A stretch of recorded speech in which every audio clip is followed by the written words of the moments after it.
1592년 일본의 도요토미 히데요시는 중국을 침략하겠다는 야욕으로 임진왜란을 일으켰다.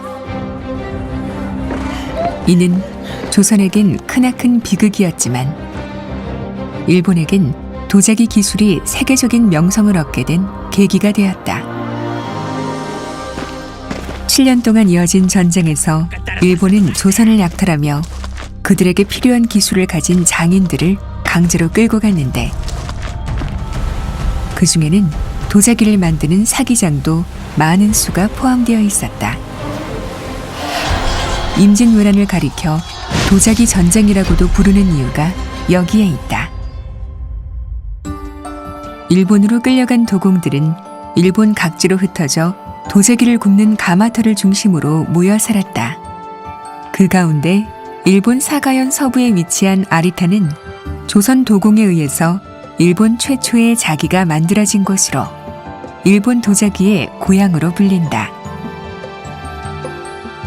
당시 세계에서 자기를 만들 수 있었던 나라는 조선, 중국, 베트남뿐이었는데 일본에서도 차를 마시는 다도가 유행하면서 조선 도자기에 대한 관심이 높아졌다. 이러한 상황에서 조선인 장인의 뛰어난 기술력은 고급 도자기에 대한 수요를 충족시키는 데 부족함이 없었고 그 중심에는 일본 도자기의 시조로 추앙받는 조선의 도공 이삼평이 있었다. 이삼평은 조선의 것에 버금가는 명품 도자기를 만들어내기 위해 도자기 제작에 적합한 양질의 흙을 찾아 나섰다. 수년간의 노력 끝에 이삼평은 끝내 백토가 매장된 광산을 발견했고 그곳의 흙을 이용해 만든 자기가 일본 백자의 시초가 되었다.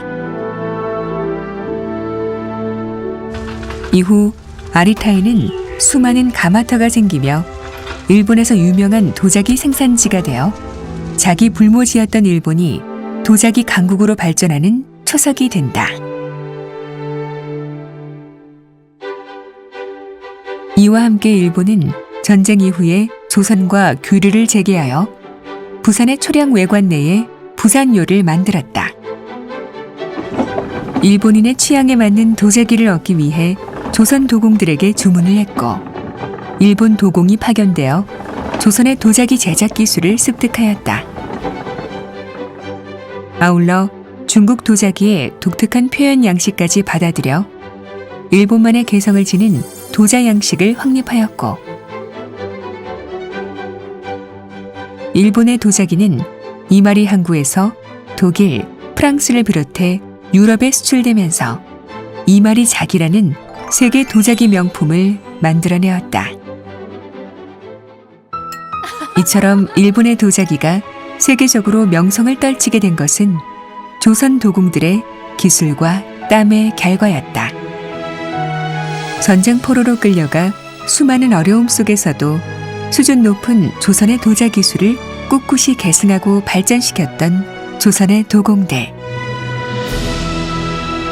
전쟁 속에서도 꽃을 피워 세계 도자기 역사에 커다란 발자취를 남긴 우리의 도자기 문화는 오늘날 세계의 명품 도자기들 속에서 살아 숨쉬고 있다.